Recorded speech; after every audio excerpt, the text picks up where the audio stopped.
So, Illinois became America's most messed up state. That's the headline according to the CNN Money article. And it's pretty bad when even CNN can't even deny how bad the situation is anymore. I mean, in another article I saw in the last video, they called them the first junk state. And I said, they were referring to the credit rating, but in a lot of ways, I know a lot of people might consider that to be a referral to the state as well. And in this article, it says sort of this cliche statement, but you rarely ever get it from a lot of these mainstream politicians and mainstream news outlets. It says, politicians are notorious for making promises they can't keep, but they really outdid themselves in Illinois, and now the state is paying for it. Now, I know that is a huge part of the problem. A lot of the times you have these states and their politicians make all these promises, especially during the good times.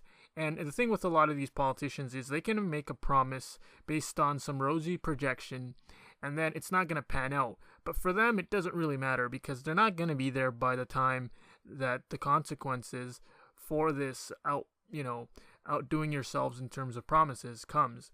They're not going to be there when the chickens come home to roost. And so they don't care. Why would you care? If you're a politician, you want to make some promises, and you're doing it based on projections going 10, 20 years forward. When those 10, 20 years come, you're not in office, so it doesn't really matter. And so, should there be a law preventing politicians from making those sort of promises? I mean, I don't know. You guys tell me. Now, this article goes on to say, it will get worse if lawmakers can't reach a budget compromise by Friday.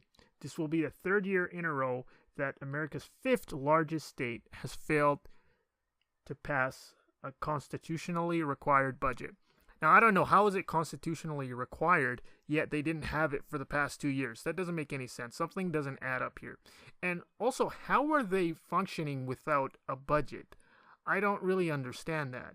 So they don't really know the state of their finances, yet the state is still operating. Now, I understand the state has to operate, right? I mean, police officers have to get paid, civil administrators have to get paid. But still, the fact that they didn't have a budget for 2 years, that's quite amazing. But that also goes to show you how bad the state of their finances were. I mean, it's so bad, they barely have any money. I mean, they don't have any money at all, but I'm talking about in terms of what they can borrow. They barely have any of that. And I guess they're stuck arguing over whether or not they should continue just borrowing, or they should just admit the fact that they're broke and start doing some severe cuts. So it says that the budget crisis basically has cut social funding, and essentially a lot of services are being cut across the board.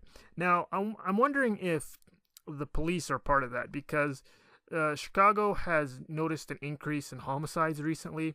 Now, there could be some reasons for that. There's some political reasons due to, things that have been happening in the past few years with regards to police shootings, but could it also be budget related? I'm not 100% sure. If you're someone in Chicago or Illinois, please let me know about that. But yeah, they're starting to cut already, and I don't think these cuts are voluntary. I think they're just doing it because they have no other option. And sometimes you're put in that spot where you got to make the cut. It's just that you don't have the money, right? And you can't borrow anymore. So now this article goes on to talk about a missed opportunity in 1995. So what they're saying is that around 1995, they had one of the worst funded state pensions, the worst pension plan as far as the funding is concerned, which I'm thinking to myself, isn't that the case right now? So how is it possible that was the case even in 1995? But what they say here is that they made this phony plan to basically get the pension at least 90% funded, which I'm thinking to myself, well, 90%, I mean, okay, it's still quite a stretch, but I mean, 90% is not that bad. But what they're saying is, even for then, even their phony solution didn't make sense at all at the time, because number one, it wasn't really going to get it to be fully balanced, and at the same time, it relied on politically difficult tax hikes and spending cuts, which were never going to materialize. So essentially, this is what happened. They probably thought to themselves, okay, we can fix this solution, but it's reliant on us at some point putting on some tax hikes and spending cuts. And none of those tax hikes and spending cuts came at all. So, and I think a lot of the spending cuts eventually came, but that's when they had no money anymore, so there was no, they couldn't continue on with that spending. But this goes to show you, the huge problem with a lot of these politicians is that they mismanage things so badly, but at the same time, they can't even come up with short-term, honest solutions. I mean, what is it with politicians and not being able to, stay honest with the public? Because had they stayed honest, I'm sure a lot of people who did put money into their pension plans would have, not done that, would have knew, hey, I'm not going to get anything out of it. But now there are a lot of people who are really reliant on getting those pension plans in their later years and are not going to get it. And it's all thanks to these, politicians that don't want to be honest with the people up front. And then it goes on to say that the Republicans and the Democrats then went on to continue and say, we have a balanced budget. When in reality, they didn't. They made up, a false statement and tried to perpetuate that to the public, and the public bought it, and it was a lie, and they knew it because there was nothing balanced about it. Now, maybe they thought it was balanced, and that goes to show you how dumb some politicians can be. And I'm sure a lot of the politicians in Chicago are a bunch of idiots, but a lot of them are just, they don't really care if it's true or not because they're more concerned about their career. And if it's just one politician, why does he care? Because he knows all his fellow comrades think the same thing. Well, so, it doesn't really make much of a difference to him. And now the article goes on to say that the problems might snowball from there.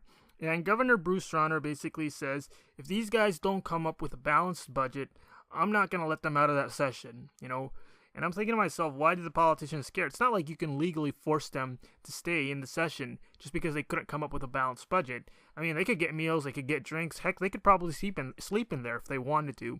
So it's not like, it's a dire choice for them. They could care less. And, what are they arguing over? They're arguing over whether or not, I guess, they should do tax hikes and spending cuts. And I don't think, either is going to solve the situation. What I really think Chicago needs to do at this point on is just file for bankruptcy. That's what they need to do, or default on their debts, because there's no way they're going to pay off all of these all of these loans that they owe, and there's no way that they're going to pay off all the pensions that they owe.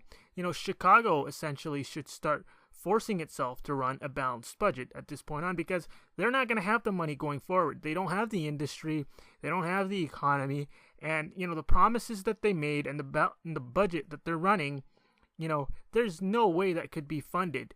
And for them to continuously go into debt to have this going is disingenuous. And that's what these lawmakers are trying to do. They're trying to pass something that allows them to continue to get into debt.